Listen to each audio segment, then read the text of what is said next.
আসসালামু আলাইকুম। আমরা এখন যাত্রাবাড়ির ব্রিজের নিচে আছি। আমাদের যাত্রা একটু ব্রেক হয়েছে।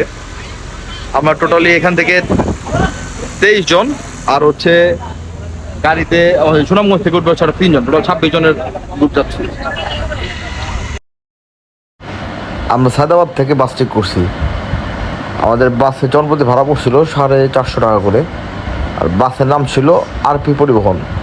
বাস মোটামুটি ভালোই, খারাপ না, 40 সিটের বাস। সো সিট নিয়ে খুব একটা প্যারা হয় নাই, মোটামুটি আরামে আমরা সুনামগঞ্জ পৌঁছে গেছি। আমরা সুনামগঞ্জের বাস কাউন্টারে এই জায়গায় আরো 3 জন লোক ছিল, সবার সাথে সাক্ষাৎ করলাম।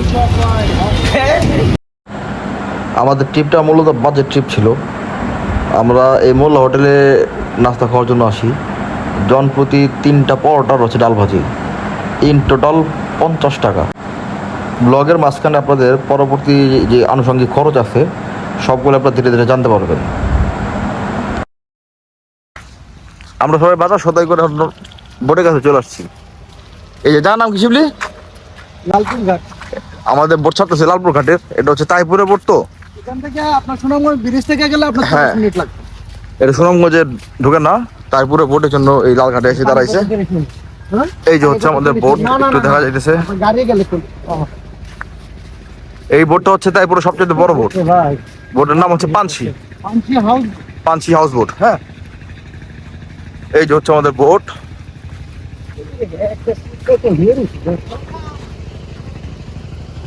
সুন্দর না? হ্যাঁ, নতুন রং করা হয়েছে। এই বোট এখন পর্যন্ত কমপ্লিট হয় নাই, কাজ কমপ্লিট হয় নাই। ইন্টেরিয়র ডেকোরেশন অনেক বাকি আছে। এই হচ্ছে আমাদের বোটের হালচাল।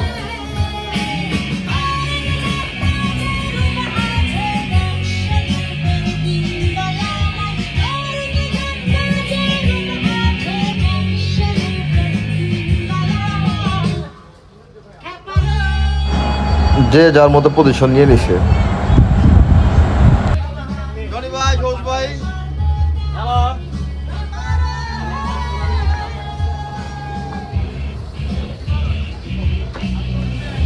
এই যে হচ্ছে রান্নাঘরেরই। আপনার বাথরুমটা কোন দিকে?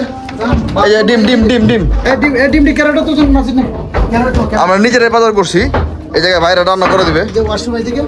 এই যে হচ্ছে ওয়াশরুম, এখনো পর্যন্ত পুরোপুরি কমপ্লিট হয় নাই, কাজ চলতেছে। ঠিক আছে, এইদিকে একটা ওয়াশরুম, এটা কমে আনা হইছে। এটা বসানো হয় নাই, বসাবে এখনো। একদম নতুন বোট তো, পিছনে একটা ওয়াশরুম আছে। এটা লোকমে।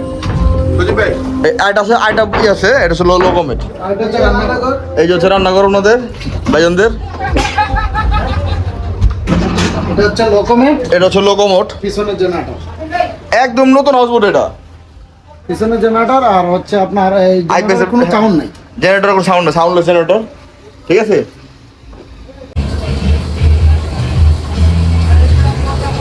ওটা রান্না করা চলতেছে। এটা কি বাস? এটা তো রাত্রে রাত্রে এই যে পুরা মাছ।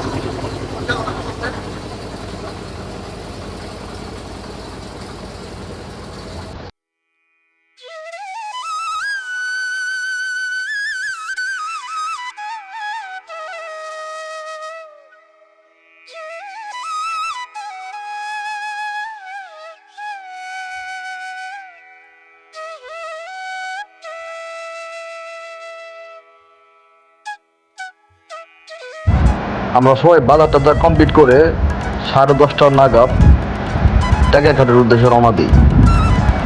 অনেক চমৎকার ওয়েদার ছিল, বৃষ্টি ছিল, মেঘ ছিল, খুবই ভালো লাগতেছিল।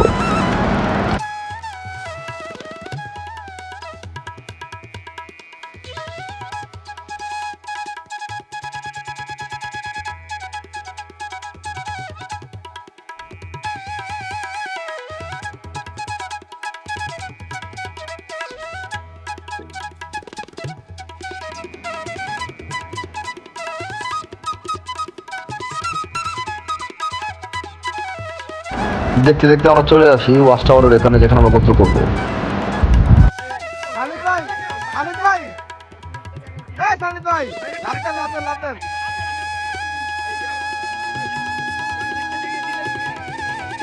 লাভ দিবেন আপনি ইয়ে আমিন আলামিন থাকবে টাকা দে থাকবে টাকা ঢালা দে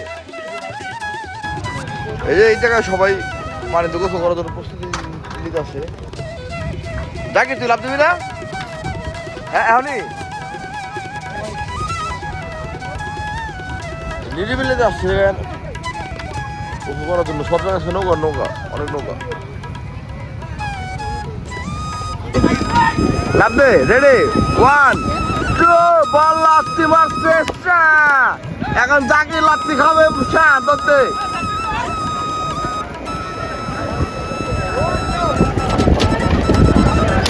গুলার গুলা সেই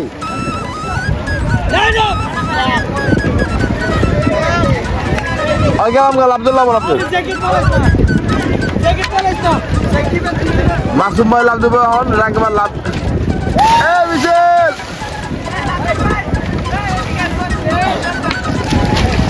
লাভ দাও লাভ দেন হালা ডরায় ডরায়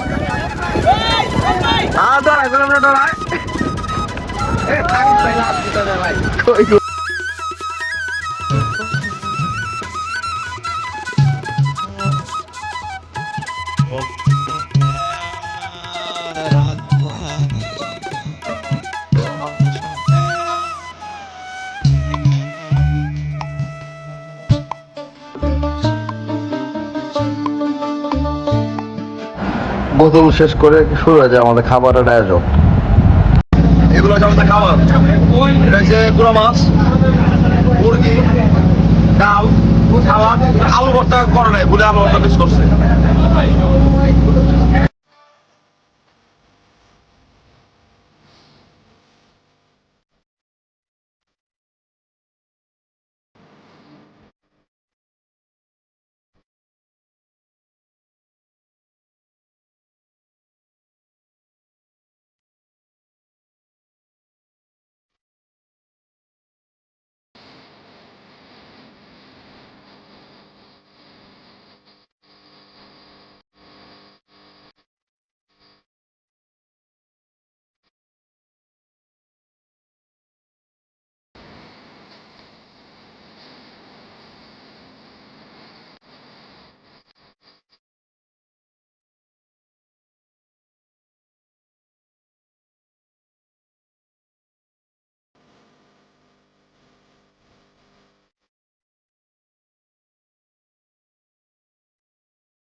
অসম্ভব সুন্দর দৃশ্য দেখতে দেখতে আমরা পৌঁছে যাই টাইগার ঘাটে ওই ওয়াচ টাওয়ার থেকে টাইগার ঘাট পৌঁছাতে আনুমানিক বিকাল 5টা 5:30 বেজে গেছে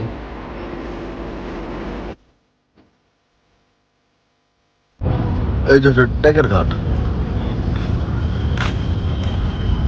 ওই সামনে নীলাদ্রি লেক আজকে আমরা নীলাদ্রি লেকটা দেখবো আর হচ্ছে লাকমাছড়া ঝর্ণা যাবো আর বারেক্কা টিলা শিমুল বাগান জাদু কাঠন নদী দেখবো কালকে আজকে না আমরা এখন যে লেকটা দেখতেছি এটা আসলে আমরা নীলাদ্রি লেক নামে জানি কিন্তু অ্যাকচুয়ালি এটা নীলাদ্রি লেক না এখানে চুনাপাথরের উত্তোলন শুরু হয় 1966 সাল থেকে টানা 30 বছর এখানে চুনাপাথর উত্তোলন চলে যার ফলে এখানে এই হ্রদের সৃষ্টি হয়েছে তো এই হ্রদের নাম হচ্ছে আসলে লাইমস্টোন লেক অথবা পাথরকুয়ারি লেক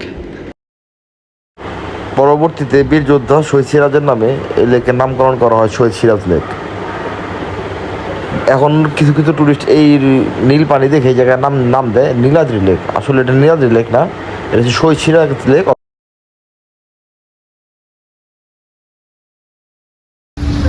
এই যে মেঘালয় হঠাৎ করে বৃষ্টি নামছে বৃষ্টি আমার পুরো গোলা হয়ে গেছে এই যে সব মেঘ একটু আগে পরিষ্কার ছিল আমরা ওই দেখা না বুঝে গেলাম লাকমাছড়া যাওয়ার ট্রাই করছিলাম বৃষ্টির জন্য ফেরত আসছি আমাদের মধ্যে মেঘ প্রচুর মেঘ আর এই পাশে ধোয়া ধোয়া ধোয়া ধোয়া ধোয়া ধোয়া মেঘ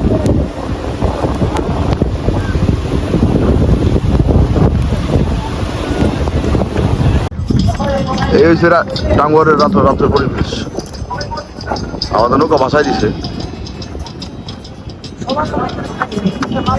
বেশিরভাগ নৌকায় ভাসাই দিচ্ছে, বড় বড় দু একটা হাউস বোট আমাদেরটা ভাসাই চায় নাই, পরে জোর করে ভাসাইছে। বড় হাউস বোটটা তো ভাসাতে চায় না। এই যে অনেক দূর পর্যন্ত অনেক নৌকা আসছে। আমরাই তো মনে হয় হাউস বোটে 40টা আসতেই দেখছি, আর এই জায়গায় পুরো ঘাট ফিল আপ ছিল। এই হচ্ছে সকালের ট্যাকের ঘাটের দৃশ্য। আমরা এখন যাব হচ্ছে বাজারে, বাজার থেকে আমরা কেনাকাটা করবো মুরগি আর হচ্ছে কিছু মাছ। সমস্যা হলো এখানে বাজারে ওই টুরিস্ট চিনতে পারার কারণে ওরা বাজারে জিনিসপত্রের দাম বাড়ায় দেয়। যেই জিনিসের দাম 200 টাকা সেই জিনিস 400 টাকাতে কিনতে হয়েছে। যদিও মুরগির দাম ফিক্সড, মুরগির দাম 200 টাকা করে নিয়েছে, বাট মাছ বাজারের দাম ছিল অনেক। আমরা এখান থেকে বাইক ঠিক করি, বাইকে পার পার্সনে 200 টাকা করে নেয়। একটা বাইকে আমরা দুজন করতে পারছি। তাদের সাথে আমাদের কন্ট্যাক্ট হয় বারেক টিলা, জাদুকাটা নদী, শিমুল বাগান, সাদা পাথর আর হচ্ছে লাকমাছড়া ঝর্ণা দেখাবে। পরবর্তীতে ওই শিমুল বাগান ওখানে টোল থাকার কারণে আমরা ফেরত আসি। শিমুল বাগানে যাই নাই, ওনারা রাজি হয় আমাদের লাদাই ঝর্ণা দেখানোর জন্য।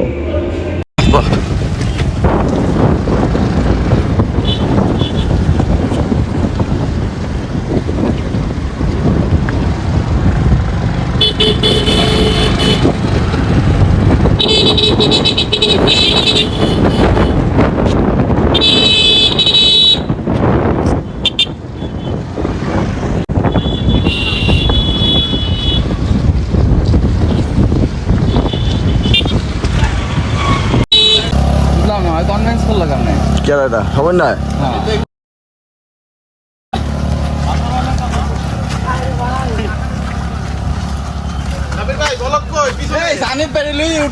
এটা ভিডিও করেন।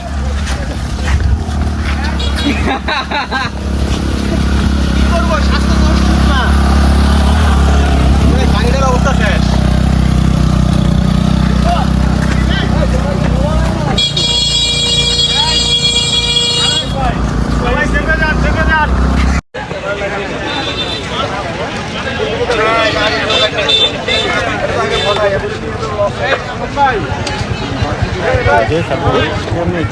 আমরা একই রাস্তা, ওদিকে হওয়া যায় এদিকে হওয়া যায়। এই হচ্ছে বারিকাটিলা, ওই পাশে ইন্ডিয়া, আর মাঝখানে যে নদীটা এটার নাম হচ্ছে জাদুকাটা নদী।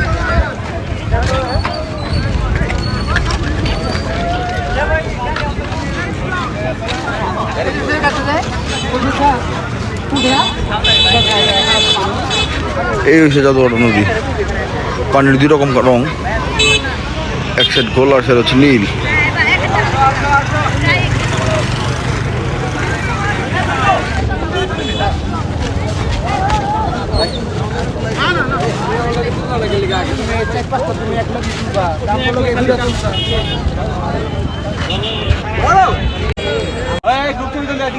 আচ্ছা বলেন, এই বারেক্কা টিলা নিয়ে একটা মজার কাহিনী আছে। সেটা হলো এই টিলাটার নাম বারেক্কা টিলা কারণ হচ্ছে এই জায়গায় পাগল থাকতো, যে এই পাগল নাকি 24 ঘন্টা এই পাহাড়েই থাকতো, এই টিলাতেই থাকতো, নিচে নামতো না। আর খাবার যদি কেউ দিয়ে যেত তাহলে খাইতো, আর নয়তো বা খাবারও খাইতো না। আর সবার খাবার নাকি সে খাইতো না। এই হচ্ছে এই টিলার কাহিনী। ওই লোকের নামে বারেক পাগল, ওই পাগলের নামে এই টিলার নাম বারেক্কা টিলা।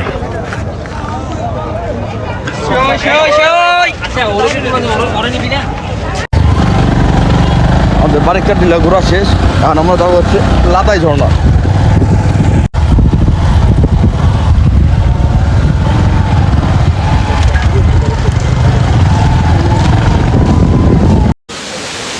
রাজপাথর দিয়ে এটা এটা হচ্ছে লাদাই ঝর্ণা, লাজাই লাজাই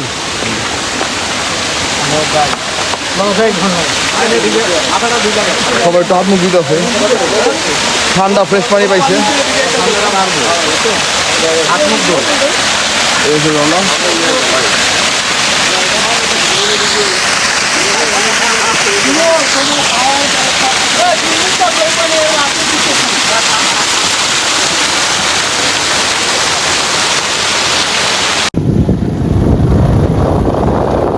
সাদা পাথরে চলেছি দেখি, সাদা পাথরের রাস্তা এটা।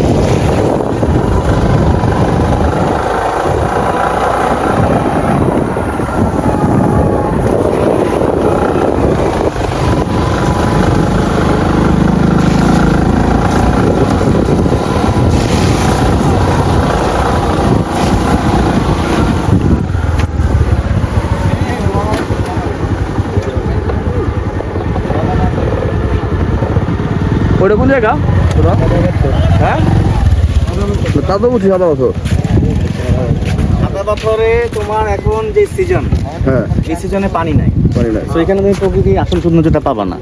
তোমাকে আসতে হবে ফুল বর্ষার মৌসুমে। এখন আমরা বর্ষার শেষের দিকে আছি। এই যে হচ্ছে ইন্ডিয়া, ওই যে ইন্ডিয়ার লাইফ। ইন্ডিয়া থেকে পানি আস্তে আস্তে আস্তে আস্তে এদিক দিয়ে ঝড়ার মাধ্যমে এদিক দিয়ে আসে। এই সাদা পাথর এখন পানি কম, অনেক কম। পানি থাকলে মনে হয় ভালো লাগে।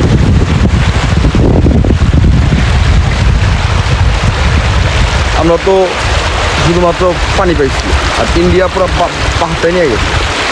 ওই যে ওই সাইডে পাহাড়গুলো দেখা যায়, রুসি মেঘালয় পাহাড়, এই রুসি মেঘালয় পাহাড়।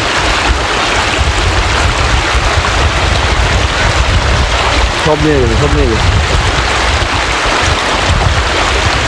বাংলাদেশে শুধু পানি আর পানি। এটা হচ্ছে তাইপুর থেকে কাকপাথর।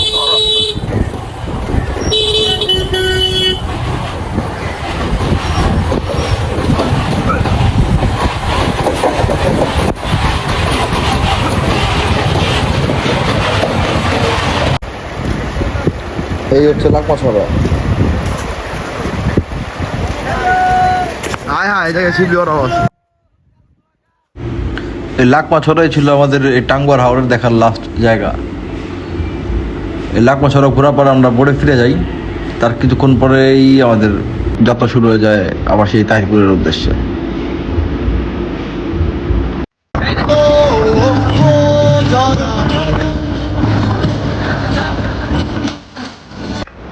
এটা হচ্ছে আমাদের এই টাঙ্গুয়ার হাওর থেকে ফেরার পথের দৃশ্য। এক সাইড ছিল কালারফুল আর এক সাইড ব্ল্যাক অ্যান্ড হোয়াইট। অনেক সুন্দর, অনেক সুন্দর।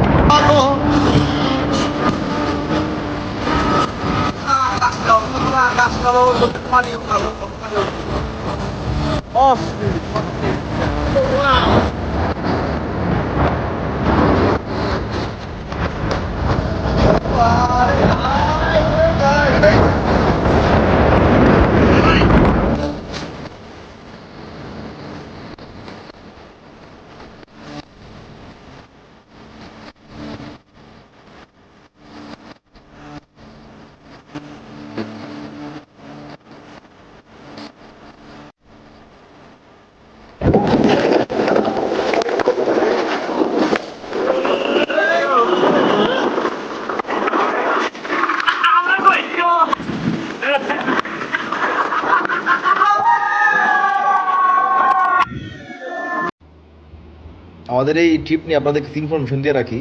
আমাদের ট্রিপটা ছিল মূলত বাজেট ট্রিপ। আমরা বাস ভাড়া পড়ছে আমাদের 450, 900 টাকা। বোট ভাড়া পড়ছে আমাদের টোটাল 50,000 টাকা। সো পার পার্সন 25 জনের আমাদের 2,000 টাকা করে গেছে। সাথে অ্যাড হয়েছে বোটের বাবুর্চির খরচ, জেনারেটরের খরচ, আর হচ্ছে লাইফ জ্যাকেটের। সেখানে আমাদের 2,500 টাকা করে সফলতা দেওয়া লাগছে, 7,500 টাকা। তো আমাদের এখানে পার পার্সন আরও 300 টাকা করে অ্যাড হয়। এর সাথে ছিল আমাদের ওই সুনামগঞ্জে ট্যাগের ঘাটে নামার পরে আমরা বাইক নিয়ে যেসব জায়গাগুলো দেখতে গেছিলাম সেইখানে আরও 200 টাকা করে জনপদে খরচ গেছে। আর ছিল আমাদের খাবারের খরচ। খাবারের খরচ ছিল আমাদের টোটাল নাস্তায় গেছে 50 টাকা, আর হচ্ছে বোটের মোট 5 বেলার খাবার, সেখানে আমাদের প্রায় 20,000 টাকার মতো লাগছে। তো সব মিলে 4,500 টাকার মধ্যে আলাদার মধ্যে কমপ্লিট হয়ে গেছে। কিন্তু বোটে কিছু খারাপ দিক ছিল, সেটা হচ্ছে বোটে যে আমরা যেহেতু নিজেরা বাজার করছিলাম, তো বোটের লোকরা কিছু খাবার সরাইছে, খাবার কিছু কম হয়েছে আমাদের। আর হচ্ছে বোটের কথা ছিল আমাদের সুনামগঞ্জে নামাই দিবে, কিন্তু সুনামগঞ্জে নামাই দেয় নাই, আমাদের তাহিপুরে নামাই দিছে। সেখান থেকে যদিও সেই বোটের যে মাঝি ছিল উনি আমাদের ওই যে নাবানা বলে না টেম্পো বলে, লোকাল ভাষায় টেম্পো বলে, টেম্পো ঠিক করে দেয়। সেই টেম্পোতে করে আমরা সুনামগঞ্জে ফেরত আসি।